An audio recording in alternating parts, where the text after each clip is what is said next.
پارے سے ہو رہی ہے۔ اللہ تعالیٰ ارشاد فرماتے ہیں الیہ یرد علم الساعہ، قیامت کا علم اللہ ہی کی طرف لوٹتا ہے کہ اللہ ہی جانتے ہیں کہ قیامت کب قائم ہوگی۔ وما تخرج من ثمرات من اکمامها، اور خوشوں سے کیا برآمد ہوتا ہے، کیسے پھل نکلتے ہیں، یہ بھی اللہ ہی جانتے ہیں۔ وما تحمل من انثى ولا تضع الا بعلمه، اور جو کچھ کسی مادہ نے اپنے حمل میں اٹھا رکھا ہے یا اسے وہ جنتی ہے تو اس کی اطلاع بھی اللہ ہی کو حاصل ہے، اللہ کے علاوہ کوئی نہیں جانتا ہے۔ یہاں ایک بات سامنے آتی ہے، وہ یہ کہ قرآن کریم یہ کہہ رہا ہے کہ عورت کو جو حمل ٹھہرتا ہے تو اللہ ہی جانتا ہے کہ وہ کیا ہے، جبکہ آج کے دور کے اندر وسائل اتنی ترقی کر چکے ہیں کہ تجربات کے ذریعے وسائل کی مدد سے اس بات کا فیصلہ کر لیا جاتا ہے کہ بچہ جو ماں کے پیٹ کے اندر ہے نر ہے یا مادہ ہے، لڑکا ہے یا لڑکی ہے۔ تو لہذا قرآن کریم کا یہ کہنا کہ اللہ ہی جانتے ہیں کہ ماں کے پیٹ میں کیا ہے، یہ کس طرح درست ہو سکتا ہے۔ اس سلسلے میں پہلی بات تو یہ یاد رکھیے گا کہ قرآن کریم کا قطعاً یہ دعویٰ نہیں ہے کہ لڑکا یا لڑکی ہونے کا علم اللہ کو حاصل ہے، کسی اور کو نہیں ہے۔ اس لیے میں نے بعض الفاظ میں جو ترجمہ کیا ہے آپ بار بار اسے پڑھیے، اس میں کہیں بھی یہ بات نہیں ہے کہ قرآن کریم یہ کہتا ہو کہ لڑکا یا لڑکی ہونے کا علم اللہ کے علاوہ کسی اور کو حاصل نہیں ہوتا، بلکہ قرآن کریم نے مطلق فرمایا ہے کہ ماں کے پیٹ میں جو بھی ہے وہ کیا ہے، اللہ ہی جانتے ہیں کہ وہ کیا ہے، یعنی اس کے مجموعے کو اللہ کی ذات جانتی ہے۔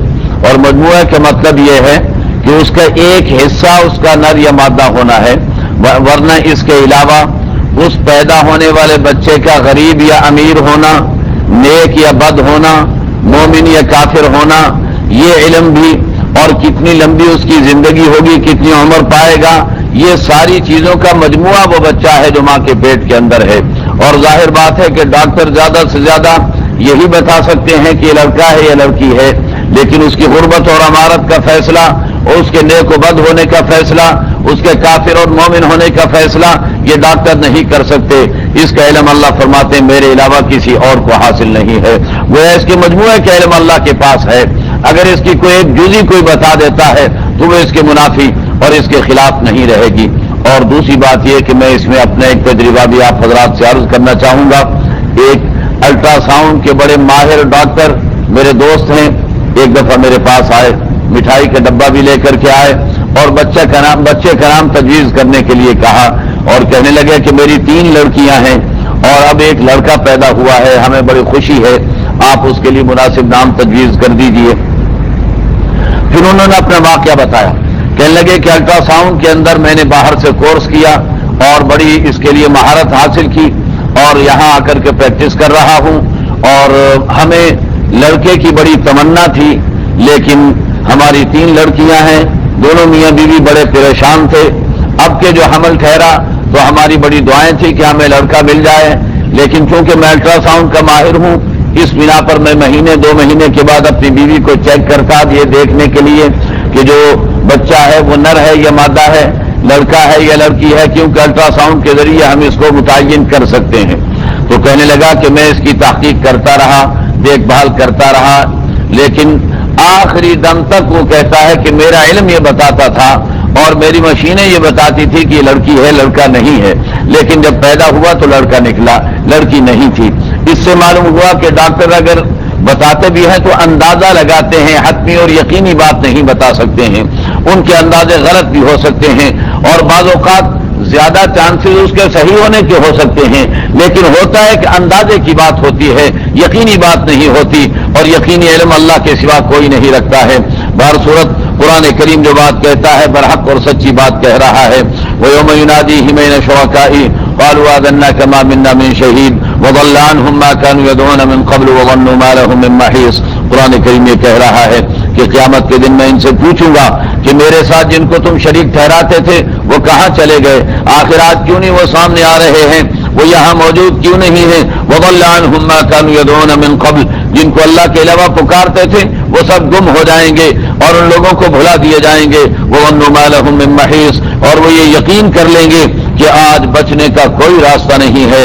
لا يسم الانسان من دعاء الخير وان مسه الشر فيئوس قنوط۔ قرآن کریم نے انسان کا مزاج اور انسان کی طبیعت کو ذکر فرمایا ہے کہ انسان کا مزاج یہ ہے کہ جب اسے کوئی نقصان پہنچتا ہے تو مایوس ہو کر کے بیٹھ جاتا ہے، اور اگر کچھ آرام و راحت اور عیش کی زندگی میسر آ جائے اور اسے اچھا آرام دہ صورت حال پیدا ہو جائے تو ایسی صورت کے اندر وہ اسے اپنی طرف منسوب کرنا شروع کر دیتا ہے کہ جناب میں نے پرہیز کیا تو میری صحت اچھی ہو گئی، میں نے یہ والا اس انداز پر کاروبار کو ارینج کیا تو مجھے اتنا نفع ہو گیا۔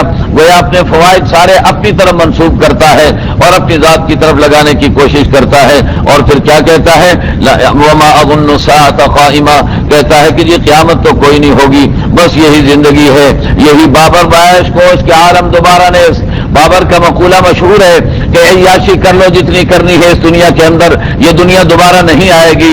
وما اظن الساعة قائمہ، کیا کہتا ہے؟ انسان کی قیامت نہیں آئے گی۔ ولئن رجعت الى ربی ان لی عنده للحسنى، اور پھر کیا کہتا ہے کہ دیکھو جی اللہ نے مجھے دنیا میں مال و دولت دے رکھا ہے نا، اگر تمہارے کہنے کے مطابق قیامت ہے اور مرنے کے بعد زندگی ہے تو جیسے اللہ نے مجھے دنیا میں پیسہ دے رکھا ہے وہاں بھی مجھے ایسے ہی مل جائے گا۔ فلننبئن الذین کفروا بما عملوا، اللہ فرماتے ہیں ان کافروں بے ایمانوں کو ہم سب بتا دیں گے۔ ولنذیقنہم من عذاب غلیظ، اور اپنا بڑا سخت قسم کا عذاب ان پر اتاریں گے۔ وإذا انعمنا على الانسان اعرض ونأى بجانبه، جب انسان پر ہم کوئی نعمت اتارتے ہیں تو یہ روگردانی کرتا ہے، ہم سے رخ پھیر کر کے بیٹھ جاتا ہے۔ وإذا مسه الشر فذو دعاء عريض، جب کوئی مصیبت آتی ہے تکلیف آتی ہے تو پھر لمبی لمبی دعائیں مانگنے لگ جاتا ہے اور پھر رو رو کر کے مجھ سے مطالبے شروع کر دیتا ہے۔ قل ارأيتم ان كان من عند الله ثم كفرتم به من اضل ممن هو في شقاق بعيد۔ آگے اللہ فرماتے سنريهم آياتنا في الآفاق، کائنات کے اندر ہم اپنے دلائل ان کو دکھائیں گے، وفي انفسهم، ان کے اپنے نفسوں کے اندر بھی اپنے دلائل ظاہر کریں گے اور اپنی نشانیاں دکھائیں گے، حتى يتبين لهم انه الحق، انہیں پتہ چل جائے گا کہ جو کچھ قرآن کہہ رہا ہے برحق اور سچی باتیں کر رہا ہے۔ اولم یکفی بربک انہ علی کل شیء شہید، کیا تمہیں اپنے رب کی اتنی بات کافی نہیں کہ وہ رب ہر بات کو جانتا ہے اور جان کر یہ ساری باتیں کہہ رہا ہے۔ الا انہم فی مریۃ من لقاء ربہم، سنو یہ رب سے ملاقات کے بارے میں شکوک و شبہات میں مبتلا ہیں۔ الا انہ بکل شیء محیط، اور یہ بھی یاد رکھو کہ اللہ نے ہر چیز کا احاطہ کیا ہوا ہے۔ اس کے بعد سورہ شورا شروع ہو رہی ہے۔ شورا مشورے کو کہا جاتا ہے، اور قرآن کریم کی اس سورت کے اندر اہل ایمان کے مشورہ کرنے کا خاص طور پر تذکرہ ہے کہ وہ اپنی زندگی کے اندر مشورے کو ایک خاص حیثیت دیتے ہیں، اس بنا پر سورت کا نام شورا رکھا گیا ہے۔ ابتدا کے اندر قرآن کریم کی حقانیت کو بیان کرتے ہوئے فرمایا کذالک یوحی الیک وإلی الذین من قبلک اللہ العزیز الحکیم، اللہ نے پہلے نبیوں پر بھی وحی اتاری، آپ پر بھی وحی اتاری کہ اللہ بڑے زبردست ہیں اور بڑی حکمتوں والے ہیں۔ لہ ما فی السماوات و ما فی الارض، آسمان و زمین کی ملکیت اللہ کی، وہو العلی العظیم، وہ اللہ بڑے زبردست اور بڑی عظمتوں والے۔ تکاد السماوات يتفطرن من فوقهم والملائکۃ یسبحون بحمد ربهم ویستغفرون لمن فی الارض، آسمان پھٹنے جیسا ہو رہا ہے اور فرشتے اللہ کی تسبیح و تحمید میں لگے ہوئے ہیں اور زمین والوں کے لیے استغفار کر رہے ہیں۔ الا ان اللہ هو الغفور الرحیم، سنو اللہ بڑے معاف کرنے والے اور بڑے ہی رحم فرمانے والے ہیں۔ والذین اتخذوا من دونه اولیاء اللہ حفیظ علیہم وما انت علیہم بوکیل وکذلک اوحینا الیک قرآنا عربیا، ہم نے اسی طریقے پر قرآن کو عربی زبان میں آپ پر نازل کیا ہے، اور اس کے مقاصد کیا ہیں؟ لتنذر ام القری ومن حولها، کہ آپ اس قرآن کریم کے ذریعے مکہ مکرمہ اور اس کے اطراف و جوانب کے بسنے والوں کو ڈراتے رہیں۔ اور یہ یاد رکھیے کہ ام القری مکہ مکرمہ پوری زمین کا مرکز سمجھا جاتا ہے، اور اس کے اطراف میں بسنے والی پوری کائنات، پوری دنیا اس کے اطراف میں بسنے والی ہے۔ اس سے یہ ثابت ہوتا ہے کہ قرآن کریم کا پیغام بین الاقوامی پیغام ہے، عالمی پیغام ہے۔ جس طریقے پر محمد علیہ السلام پوری دنیا کے امام اور پوری دنیا کے رسول ہیں، اسی طریقے پر آپ کی لائی ہوئی کتاب پوری دنیا کی ہدایت کی کتاب ہے۔ وَتُنذِرَ يَوْمَ الْجَمْعِ لَا رَيْبَ فِيهِ فَرِيقٌ فِي الْجَنَّةِ وَفَرِيقٌ فِي السَّعِيرِ، پھر دوسرا ضابطہ اللہ بیان فرما رہے ہیں ولو شاء اللہ لجعلهم امة واحدة ولكن يدخل من يشاء في رحمته والظالمون ما لهم من ولي ولا نصير. اللہ اگر چاہتے تو ساری دنیا کو ایک ہی طریقے پر چلا دیتے، ساری دنیا کے اندر سارے مسلمان بنا دیتے، کسی کو کافر نہ رہنے دیتے، کسی کو بد کردار اور غلط کار نہ رہنے دیتے، سب کو ایمان والے نیک اور صالح بنا دیتے. اللہ کے لیے کوئی ناممکن نہیں تھا. لیکن اللہ فرماتے ہیں کہ دنیا کے اندر ہم نے انسانوں کے اعمال پر قیامت میں حساب و کتاب کا فیصلہ کر رکھا ہے. اگر نیک ہم نے ہی بنانا ہے تو پھر حساب و کتاب کا کیا مطلب ہے؟ پھر جزا و سزا کا کیا مطلب ہے؟ جزا و سزا تو تب ہوگا جب یہ انسان اپنے اختیار سے فیصلے کرے، اپنے اختیار سے عمل کرے اور اللہ اس کی گرفت اور اس کی پکڑ فرمائے، تب جا کر جزا اور سزا ہوگی. اس لیے اللہ فرماتے ہیں ہم کسی کو زبردستی مسلمان نہیں بناتے اور کسی کو زبردستی نیک اور صالح نہیں بناتے، بلکہ ہم تو راستہ دکھاتے ہیں. وَلَكِنْ يُدْخِلُ مَنْ يَشَاءُ فِي رَحْمَتِهِ. اللہ چاہتے ہیں جسے چاہتے ہیں اپنی رحمت میں داخل کرتے ہیں. وَالظَّالِمُونَ مَا لَهُم مِّن وَلِيٍّ وَلَا نَصِيرٍ. ظالموں کا کوئی مدد کرنے والا قیامت میں نہیں ہو سکے گا. اس کے بعد اللہ رب العزت نے بتایا کہ اللہ رب العزت نے فاطر السماوات والارض، آسمان و زمین کا پیدا کرنے والا، جعل لکم من انفسکم ازواجا، اس اللہ نے تمہارے جوڑے بنا دیے، تمہاری بیویاں بنا دی اور بیویوں کے لیے شوہر بنا کر تمہاری جنسی تسکین کا سامان بھی بنا دیا اور تمہارے گھر گھرستی کی آبادی کی صورت بھی پیدا فرما دی. ومن الانعام ازواجا، اور پھر جانور چوپایوں کے جوڑے بھی اللہ نے بنا دیے. یذرؤکم فی، وہ اللہ اس دنیا کے اندر تمہاری نسلوں کو چلا رہے ہیں. لیس کمثلہ شیء، ایسے اللہ ہیں کہ اس اللہ کے ہم مثل دنیا کے اندر کوئی نہیں ہے. آپ کو یاد ہوگا میں نے ایک روز عرض کیا تھا کہ ہمارا عقیدہ ہے کہ اللہ کے لیے جو اعضاء و جوارح قرآن نے ثابت کیے ہیں ہم انہیں تسلیم کرتے ہیں، لیکن وہ کیسے ہیں اس بات کا تعین اس لیے نہیں کیا جا سکتا کہ اللہ جیسا کائنات کے اندر کوئی نہیں ہے، لہذا اللہ کا ہم مثل کوئی نہیں سمجھا جائے گا. وہ سمیع البصیر، وہ سنتا بھی ہے، وہ جانتا بھی ہے، وہ دیکھتا بھی ہے. یہی سے ہم اس بات کا تعین کر سکتے ہیں کہ سننے والا انسان بھی ہے، دیکھنے والا انسان بھی ہے، سننے والا رب بھی ہے، دیکھنے والا رب بھی ہے. لیکن انسان کے دیکھنے میں اور رب کے دیکھنے میں زمین و آسمان کا فرق ہے.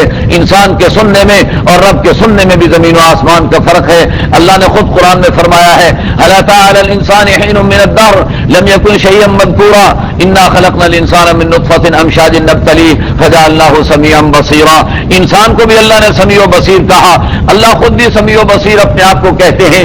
فرق کیا ہے؟ حدیث شریف کے اندر آتا ہے کہ وہ رب ذوالجلال اتنی سماعت، قوت سماعت رکھنے والا اور اتنی قوت بصارت رکھنے والا ہے کہ اگر رات کے اندھیرے کے اندر کالے پتھر پر کالی چیونٹی چل رہی ہو تو رب اس کے چلنے کو دیکھ بھی لیتا ہے اور اس کی آہٹ کو سن بھی لیتا ہے.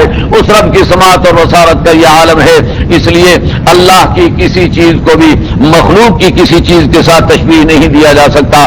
لہو مقالید السماوات والارض، آسمان و زمین کے خزانوں کی کنجیاں اکیلے اللہ کے پاس ہیں.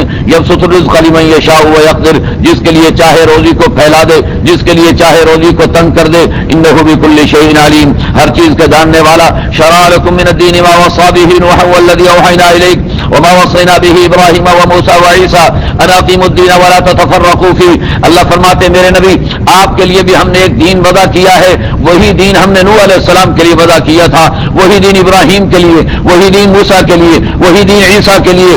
تمام انبیاء کا ایک ہی پیغام تھا اور ایک ہی دین تھا. اس بنا پر میں یہ کہتا ہوں کہ وحدت ادیان اگر ماننا ہوگا تو یہی تسلیم کرنا پڑے گا کہ سارے نبیوں کا دین ایک ہے اور وہ اسلام ہے. ان الدین عند اللہ الاسلام، اللہ کی نگاہ میں دین صرف اسلام ہی ہے. اور اس کی تعلیمات کیا ہیں؟ ان اقیموا الدین ولا تتفرقوا فیہ، دین کو قائم کرو اور آپس میں فرقہ واریت نہ پیدا کرو. فرقہ واریت کے بارے میں سورہ روم کے اندر میں آپ کو بتا چکا ہوں کہ فرقہ واریت کی جڑ یہ بنتی ہے کہ جیسے ہی انسان قرآن سے ہٹتا ہے فرقہ واریت میں مبتلا ہوتا ہے. جو قرآن کے دامن میں آئے گا فرقہ واریت سے قرآن اس کی حفاظت کرے گا اور اسے محفوظ کر دے گا. کبر علی المشرکین ما تدعوہم الیہ، مشرکوں پر یہ بات آپ کی بڑی بھاری لگتی ہے.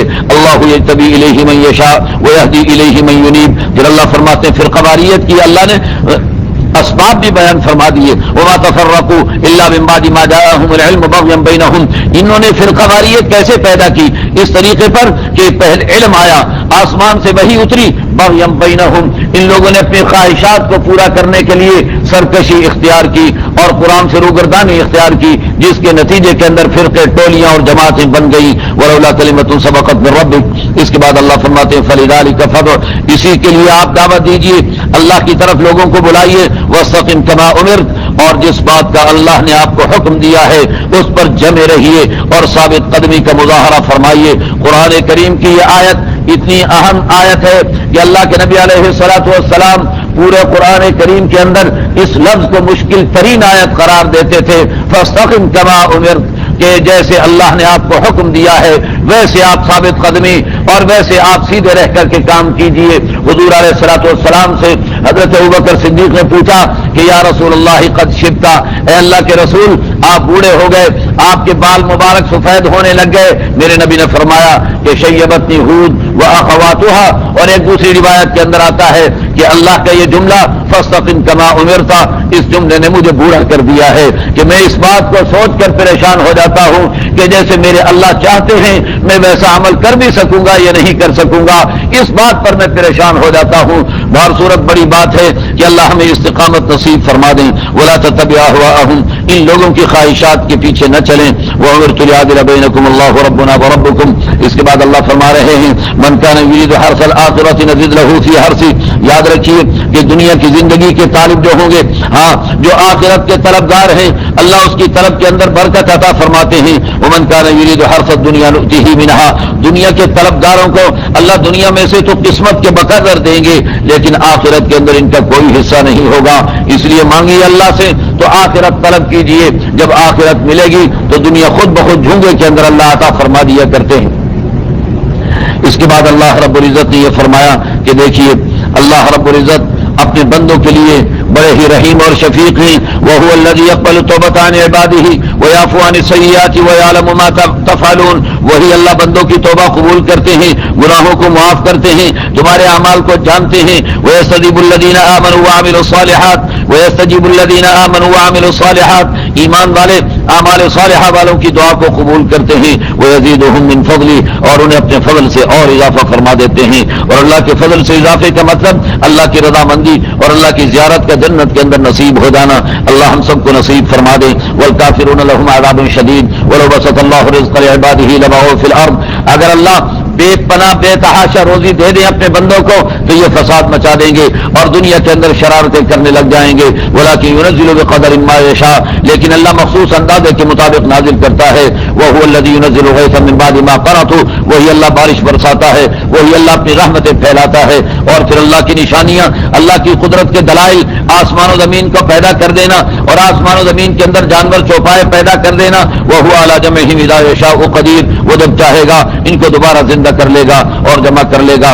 یاد رکھیے جو مشکلات آتی ہیں، مشکلات انسان کے اپنے کرتوتوں کا نتیجہ ہوتی ہیں. وما اصابکم من مصیبت فبما کسبت ایدیکم ویعفو عن کثیر. اور بہت سے تمہارے گناہ تو اللہ معاف کر دیتے ہیں، اس پر تو پکڑ بھی نہیں کرتے. وما انتم بمعجزین فی الارض. پھر اللہ رب العزت نے بیان کیا اور اللہ رب العزت نے بتایا کہ اللہ کے برگزیدہ بندے جو اللہ پر توکل کرنے والے کیسے ہوا کرتے ہیں. یہ لوگ کبیرہ گناہوں سے اپنے آپ کو بچایا کرتے ہیں، بے حیائی کی باتوں سے اپنے آپ کو بچایا کرتے ہیں. اگر کبھی غصہ آ جائے تو غصے پر عمل درآمد کرتے ہوئے دوسرے پر ظلم کرنے کی بجائے اسے معاف کر دیا کرتے ہیں. اپنے رب کی باتوں پر لبیک کہتے ہیں، نماز قائم کرتے ہیں، اپنے معاملات کو مشورے سے طے کرتے ہیں اور جو ہم نے انہیں عطا فرما رکھا اس میں سے خرچ کرتے ہیں. جب ان کے ساتھ زیادتی کی جائے تو یہ اگر بدلہ لیں بھی تو اتنا ہی لیتے ہیں جتنی کہ ان کے ساتھ زیادتی کی گئی ہوتی ہے. اور پھر اللہ رب العزت ظلم کرنے والوں کو تو پسند بھی نہیں کیا کرتے. اس سے بات واضح ہو جاتی ہے کہ مشورہ کیا ہوتا ہے اور مشورہ کسے کہا جاتا ہے اور مشورے کے اہل کون لوگ ہیں. کون لوگ ہیں جو اہل شورا کہلا سکتے ہیں. ان کی صفات یہاں پر قرآن کریم نے اس سورت کے اندر سورہ شورا کے اندر آیت نمبر 37، 38، 39 اور 40 کے اندر اللہ رب العزت نے مشورہ اور مشورے کے آداب اور مشورہ کرنے والے افراد کی حیثیت اور ان کی صلاحیتوں کو بیان فرما دیا ہے. اور پھر اللہ نے فرمایا وَلَمَنْ صَبَرَ وَغَفَرَ إِنَّ ذَلِكَ لَمِنْ عَزْمِ الْأُمُورِ. صبر کرنے والے، معاف کرنے والے، یہ بہت بڑے لوگ ہیں، اس لیے کہ یہ کام بہت اونچا اور بہت بڑا ہے. پھر اللہ رب العزت نے بتایا کہ دیکھو اس کائنات کے اندر جو کچھ ہو رہا ہے اللہ کی حکمرانی سے ہو رہا ہے. للہ ملک السماوات والارض یخلق ما یشاء. آسمان و زمین کی حکمرانی اللہ ہی کے لیے، وہ جو چاہے پیدا کرتا ہے. یہب لمن یشاء اناسا، کسی کو چاہے تو لڑکی ہی لڑکیاں عطا فرما دے. ویہب لمن یشاء الذکور، اور کسی کو چاہے تو لڑکے ہی لڑکے عطا فرما دے. اور یزوجہم ذکرانا و اناسا، یا لڑکے لڑکیاں دونوں کسی کو عطا فرما دے. ویجعل من یشاء عقیما، اور چاہے تو کسی کو دونوں اجناس سے محروم کر دے اور بانٹ بنا دے. انہ علیم قدیر، وہ اللہ بڑے علم والے، وہ اللہ بڑی قدرتوں والے. اور یاد رکھیے کہ اللہ رب العزت بندوں سے جو خطاب کرتے ہیں، انبیاء علیہم السلام پر جو پیغام اتارتے ہیں، یا تو اللہ کی طرف سے وحی ہوتی ہے اور یا پھر پس پردہ اللہ گفتگو کرتے ہیں، یا فرشتہ بھیج کر اللہ رب العزت انہیں پیغام دے دیا کرتے ہیں. وَكَذَلِكَ وَحَيْنَا إِلَيْكَ رُوحًا مِّنْ أَمْرِنَا، اے میرے نبی ہم نے آپ کی طرف یہ جو قرآن اتارا ہے، مَا كُنْتَ تَدْرِي مَا الْكِتَابُ وَلَا الْإِيمَانُ، آپ نہیں جانتے تھے کہ لکھنا پڑھنا کیا ہوتا ہے، ایمان کیا ہوتا ہے، کتاب کیا چیز ہے. وَلَكِنْ جَعَلْنَاهُ نُورًا نَهْدِي بِهِ مَن نَّشَاءُ مِنْ عِبَادِنَا، لیکن ہم نے آپ کو ایک ایسا نور عطا فرما دیا جس کے ذریعے ہم اپنے بندوں کو ہدایت کا راستہ ہموار کرتے ہیں. وَإِنَّكَ لَتَهْدِي إِلَىٰ صِرَاطٍ مُسْتَقِيمٍ، آپ صراط مستقیم کی لوگوں کو رہنمائی فرماتے رہیے. صراط اللہ الذی لہ ما فی السماوات وما فی الارض، یہ راستہ اس اللہ کا ہے جس کے لیے آسمان و زمین کی ساری ملکیت ہے. الا الی اللہ تصیر الامور، سنو تم اللہ کی طرف لوٹ کر کے جانے والے ہو. اس کے بعد سورہ زخرف شروع ہو رہی ہے. زخرف زیب و زینت کو کہا جاتا ہے، ڈیکوریشن کو کہا جاتا ہے.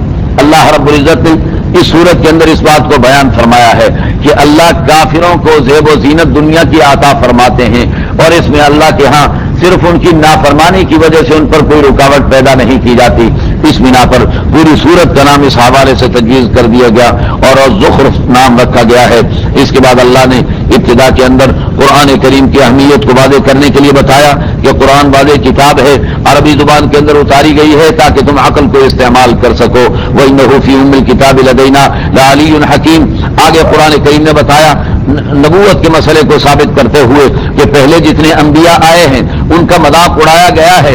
اگر آپ کا مذاق اڑایا جا رہا ہے تو یہ انبیاء کے ساتھ ایسا ہوتا چلا آ رہا ہے، یہ آپ کی نبوت کی واضح دلیل ہے. ایسے لوگ جو نبیوں کا مذاق اڑائیں، ایسے لوگوں کی ہم بڑی سخت گرفت کیا کرتے ہیں اور انہیں ہم تباہ کر کے رکھ دیا کرتے ہیں، اور پہلوں کے اندر اس کے لیے عبرت کا سامان موجود ہے. پھر اللہ نے آسمان و زمین کے اندر کائناتی شواہد اپنی قدرت کے بیان فرمائے، اور پھر اللہ رب العزت نے تعلیم دی کہ تم پر اللہ نے کتنے انعامات کر رکھے ہیں. خاص طور پر اس انعام کا اللہ نے تذکرہ کیا کہ تمہاری سواریاں جن پر تم سوار ہوتے ہو، تمہاری کشتیاں جو پانی کے اندر تم چلاتے ہو، آخر بتاؤ یہ ساری تمہارے قابو میں اور تمہارے اختیار میں کس نے کر دی ہیں؟ یہ ایک اللہ ہے جس نے تمہارے لیے مسخر ان کو کر دیا ہے. لہذا جب تم سواری پر سوار ہو تو اللہ کی نعمت کو یاد کرتے ہوئے کہا کرو سبحان الذی سخر لنا ھذا، پاک ہے وہ ذات جس نے سواری کو ہمارا تابع بنا دیا. وما كنا له مقرنین، ہم تو اسے اپنے قابو میں نہیں کر سکتے تھے. وإنا إلی ربنا لمنقلبون، اور ہم اپنے رب کی طرف ہی لوٹ کر چلے جائیں گے. آیت نمبر 13 کا کچھ حصہ اور آیت نمبر 14 یہ وہ دعا ہے جو سواری پر سوار ہوتے وقت پڑھی جاتی ہے.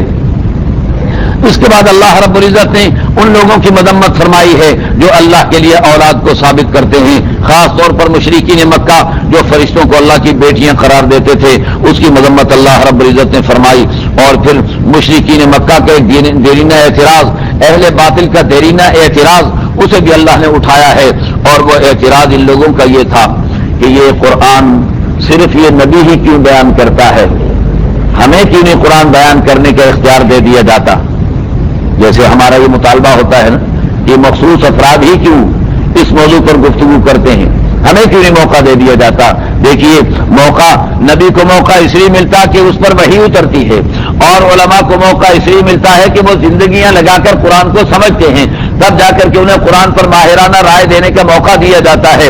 لیکن جس کی زندگی قرآن پر نہ لگی ہو وہ ماہرانہ رائے کیسے قرآن کے بارے میں دے سکتا ہے؟ اس بنا پر ہر دور کا باطل یہ کہتا رہا کہ صاحب یہ مخصوص افراد کیوں ہیں. اللہ تعالیٰ فرما رہے ہیں کہ کافر کیا کہہ رہے تھے؟ لولا نزل هذا القرآن على رجل من القريتين عظيم. آخر محمد علیہ السلام جیسے غریب انسان پر ہی اللہ نے قرآن کیوں اتارا؟ یہ مکہ اور طائف کے بڑے بڑے لوگ اور بڑے بڑے سردار موجود تھے، ان سرداروں پر کیوں نہیں قرآن اتر آیا؟ یہ آگے لوگوں کو بتاتے. اہم یقسمون رحمت ربک، اللہ فرماتے ہیں کیا یہ اللہ کی رحمت کو تقسیم کرنے کی ذمہ داری انہوں نے لے رکھی ہے؟ اللہ فرماتے رحمت میری تو تقسیم بھی میں ہی کروں گا، تم نے فیصلہ نہیں کرنا ہے. اللہ اعلم حیث یجعل رسالتہ، اللہ جانتے ہیں کون رسول بننے کے لائق ہے اور کون رسول بننے کے لائق نہیں ہے. اس بنا پر یہ فیصلہ بندوں نے نہیں کرنا ہے بلکہ اللہ ہی یہ فیصلہ فرمائیں گے. اور پھر اس کے بعد اللہ نے فرمایا کہ باقی رہا مسئلہ دنیا کے مال و دولت کا اور دنیا کی چیزوں کا، تو یاد رکھیے کہ اس مال و دولت اور ان چیزوں کے لیے ایمان اور کفر کو اللہ بنیاد نہیں بنایا کرتے. ولولا ان یکون الناس امۃ واحدہ، اگر ساری دنیا کے لوگوں کے کافر بن جانے کا شبہ نہ ہوتا اور اندیشہ نہ ہوتا، لجعلنا لمن یکفر بالرحمن لبیوتہم سقفا من فضہ ومعارج علیہا یظہرون، تو کافروں کے لیے جو رحمان کے منکر ہیں ان کے لیے ان کے گھروں کو سونے چاندی کا ہم بنا دیتے، ان کی سیڑھیوں کو سونے چاندی کا بنا دیتے. ولبیوتہم ابوابا وسررا علیہا یتکئون وزخرفا، ان کے دروازے سونے کے اور ان کی چارپائیاں سونے کی بنا دیتے اور اسے زیب و زینت اور بہترین قسم کا ڈیکوریشن فراہم کر دیتے. وَإِن كُلُّ ذَلِكَ لَمَّا مَتَاعُ الْحَيَاةِ الدُّنْيَا، آج دیکھ لیجئے آج دنیا والے امریکہ اور یورپ کی چکا چوند ترقی کو دیکھ کر کے کتنے پھسلتے چلے جا رہے ہیں، کتنے لوگ ہیں جن کا ایمان ان کے ہاتھوں سے نکلتا چلا جا رہا ہے. اللہ فرماتے ہیں دنیا والوں سنو، یہ مال و دولت اور یہ چیزیں کسی کے حق ہونے کی علامت نہیں ہوا کرتی، حقانیت کی علامت تو دلائل ہیں جو قرآن و حدیث کے ذریعے انسان کو میسر آتے ہیں. اس کے بعد اللہ رب العزت نے بتایا کہ وَمَن يَعْشُ عَن ذِكْرِ الرَّحْمَنِ نُقَيِّضْ لَهُ شَيْطَانًا، جو اللہ کے ذکر سے غافل ہو جائے شیطان کو اس پر ہم مسلط کر دیا کرتے ہیں اور پھر شیطان اسے اپنے راستے سے ہٹا دیتا ہے. اور اللہ رب العزت نے یہ بتایا کہ یاد رکھیے کہ قیامت کے دن، جب یہ قیامت کے دن اللہ کے دربار میں حاضر ہوں گے تو وہاں پر یاد رکھیے کہ ان کے معبودان باطل ان کے کسی کام نہیں آ سکیں گے.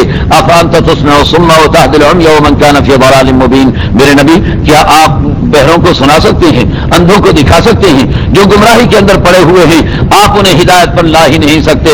فإما نذهبن بك فإنا منهم منتقمون أو نرينك الذي وعدناهم فإنا عليهم مقتدرون. ہم میں بڑی قدرت ہے، ہم چاہیں تو ان سے انتقام لے لیں، چاہے تو ان پر عذاب اتار دیں. لہذا آپ کا کام کیا ہے؟ فاستمسك بالذي أوحي إليك، جو قرآن آپ پر اترا ہے اس کی پابندی کیجئے، اسے مضبوطی سے تھام لیجئے. انك على صراط مستقيم وإنه لذكر لك ولقومك، یہ قرآن کریم آپ کے لیے بھی اعزاز کی بات ہے اور آپ کی قوم کے لیے بھی اعزاز کی بات ہے. اور اس کا مفہوم یہ بھی ہو سکتا ہے کہ اس قرآن کریم کے اندر آپ کا تذکرہ بھی موجود ہے، آپ کی قوم کا تذکرہ بھی موجود ہے. وسوف تسألون، اور ان قریب تم اس بات کو جان لو گے. پھر حضرت موسیٰ علیہ السلام اور ان کی دعوت کا تذکرہ اور اس کے مقابلے میں فرعون کے انتہائی متکبرانہ انداز کو ذکر کر کے اللہ نے اس کی ہلاکت کا تذکرہ فرمایا. پھر عیسیٰ علیہ السلام کا تذکرہ اور جو لوگوں نے انہیں اللہ کا شریک ٹھہرایا تھا اس کو ذکر کر کے اللہ نے یہ بتایا ہے ان هو الا عبد انعمنا علیہ، عیسیٰ علیہ السلام میرے بیٹے نہیں بلکہ میرے بندے ہیں، میں نے ان پر نعمتیں اتاری ہیں اور انہیں بنی اسرائیل کے لیے ایک مثال بنا کر کے پیش کیا ہے. پھر اللہ نے فرمایا کہ دنیا میں دوستیاں ہوا کرتی ہیں لیکن دوستی وہ جو دائمی طور پر کام آیا کرے. یاد رکھو قیامت کے دن دوست الاخلاء یومئذ بعضهم لبعض عدو الا المتقین، قیامت کے دن دوست بھی آپس میں دشمن بن جائیں گے، ہاں متقی لوگ ایک دوسرے کے ساتھ دینے والے ہوں گے. یا عباد لا خوف علیکم اليوم ولا انتم تحزنون. پھر اللہ نے جنت میں داخلے کا ذکر فرمایا اور جہنم کی سزاؤں کا اللہ رب العزت نے ذکر فرمایا. اور ذکر فرمانے کے بعد اللہ رب العزت نے یہ تعلیم دی ہے اور یہ بتایا ہے وَلَئِنْ سَأَلْتَهُم مَّنْ خَلَقَهُمْ لَيَقُولُنَّ اللَّهُ، آپ ان سے پوچھئے کہ کس نے بنایا تمہیں تو یہ بے اختیار پکار اٹھیں گے کہ اللہ نہیں بنایا ہے. وَقِيلِهِ يَا رَبِّ إِنَّ هَؤُلَاءِ قَوْمٌ لَا يُؤْمِنُونَ، نبی یہ کہا کرتے تھے کہ اللہ یہ قوم ایمان نہیں لاتی، لہذا میرے نبی آپ بھی دیکھ لیجئے اگر یہ لوگ ایمان نہیں لاتے فَاصْفَحْ عَنْهُمْ وَقُلْ سَلام، آپ ان سے درگزر کیجئے اور انہیں سلام کر کے بہترین انداز میں ان سے پہلو تہی اختیار کیجئے، فسوف یعلمون، ان قریب یہ جان جائیں گے۔ اس کے بعد سورہ دخان ہے، مکی سورت ہے، اور اس سورت کے اندر رسالت کے موضوع کو زیادہ اہمیت دی گئی ہے۔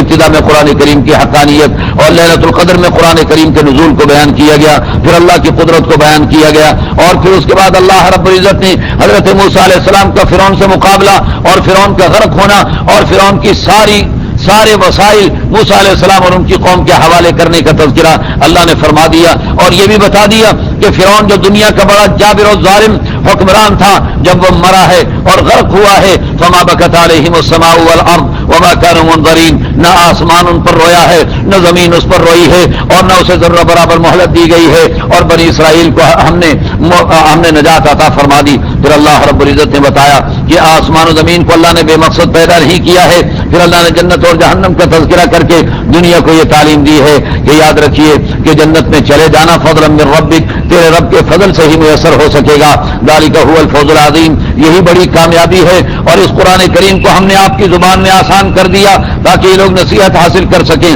فارتقب انہم مرتقبون، آپ بھی انتظار کیجئے، یہ بھی انتظار کریں، اللہ کا فیصلہ آ کر کے رہے گا۔ سورۃ الجاثیہ، یہ بھی مکی سورت ہے، اور جاثیہ کہتے ہیں گھٹنوں کے بل گر جانے کو۔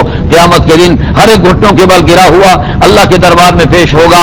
اللہ نے اس کا تذکرہ اس قرآن کریم کی سورت کے اندر کیا ہے۔ ابتدا کے اندر اللہ نے توحید کی کائناتی شواہد بیان فرمائے اور واقعاتی دلائل کا تذکرہ فرمایا، اور پھر اللہ رب العزت نے انسان پر ہونے والی نعمتوں کا تذکرہ کیا، اور پھر اللہ نے حضرت موسیٰ علیہ السلام اور ان کی نبوت اور رسالت کا تذکرہ فرمایا۔ پھر اللہ رب العزت نے یہ بتایا ھذا بصائر للناس وہدی ورحمۃ لقوم یؤمنون، یاد رکھیے کہ یہ قرآن کریم دانش مندی کا درس دیتا ہے انسانیت کو، لہذا دانش مند وہ جو قرآن کی بات کرے، اگر وہ کوئی قرآن کے خلاف بات کرتا ہے قرآن اسے دانش مند نہیں بلکہ ایھا الجاہلون کہہ کر پرلے درجے کا جاہل قرار دیتا ہے۔ ام حسب الذین اجترحوا السیئات ان نجعلہم، اس کے بعد اللہ رب العزت نے ذکر کیا کہ مشرکین مکہ کہتے تھے کہ یہ دنیا کی زندگی مرنا جینا اور اس کے بعد کوئی آخرت کی زندگی نہیں ہے۔ قرآن کریم کہتا ہے یہ اندازے اور اٹکل پچو کے گھوڑے دوڑا رہے ہیں۔ قل اللہ یحییکم ثم یمیتکم، آپ کہہ دیجئے کہ اللہ تمہیں زندہ کریں گے، پھر تمہیں ماریں گے، پھر تمہیں جمع کریں گے قیامت کے دن جس کے آنے میں کوئی شک و شبہ باقی نہیں ہے۔ وتری کل امۃ جاثیہ، آپ دیکھیں گے کہ قیامت کے دن ہر جماعت گھٹنوں کے بل گری ہوئی ہوگی۔ کل امۃ تدعی الی کتابھا، اور ہر ایک کو پکارا جائے گا اس کے نامہ اعمال کی طرف، اور انہیں الیوم تجزون ما کنتم تعملون، اور آج تمہیں وہ بدلہ دیا جائے گا جو تم عمل دنیا کے اندر کیا کرتے تھے، اور انہیں نامہ اعمال دے کر کہا جائے گا ھذا کتابنا ینطق علیکم بالحق، یہ دیکھیے فائل تمہاری حق بیان کر رہی ہے اور تمہاری ایک ایک بات اس کے اندر لکھی ہوئی ہے۔ انا کنا نستنسخ ما کنتم تعملون، تم دنیا میں جتنے کرتوت کیا کرتے تھے ہمارے فرشتے وہ سارے کے سارے لکھتے چلے جاتے تھے۔ پھر اللہ نے دو جماعتوں کا تذکرہ کیا، جس طریقے پر دنیا میں حق و باطل کی جماعت، خیر و شر کی جماعت، ایمان اور کفر کی جماعت چل رہی ہے، یہی دو جماعتیں قیامت کے دن جب انہیں متفرق کیا جائے گا، ایک جماعت کا راستہ جنت ہوگا اور کامیابی ہوگی، اور دوسری جماعت کا راستہ جہنم اور ناکامی اور نامرادی ہوگی۔ دونوں کا تذکرہ اللہ نے کر دیا، اور اللہ فرماتے ہیں کہ ان لوگوں کو ناکامی اور نامرادی کیوں اٹھانی پڑے گی؟ ذالکم بانکم اتخذتم آیات اللہ ہزوا، اللہ ان سے کہیں گے کہ تم نے اللہ کی آیتوں کا مذاق اڑایا تھا، وغرتکم الحیات الدنیا، اور دنیا کی زندگی نے تمہیں دھوکے میں ڈالا ہوا تھا۔ فالیوم لا یخرجون منها ولا هم یستعتبون، آج نہ جہنم سے ان کو نکالا جائے گا نہ ہی ان کی تکلیف کو دور کیا جائے گا۔ فللہ الحمد رب السماوات ورب الارض رب العالمین، تو آسمان و زمین کے رب کے لیے ساری تعریفیں، رب العالمین کے لیے ساری تعریفیں۔ وَلَهُ الْكِبْرِيَاءُ فِي السَّمَاوَاتِ وَالْأَرْضِ، اور آسمان و زمین کی ساری بڑائیاں بھی اس اللہ کے لیے۔ وَهُوَ الْعَزِيزُ الْحَكِيمُ، وہ اللہ بڑے زبردست ہیں اور بڑی ہی حکمتوں والے ہیں۔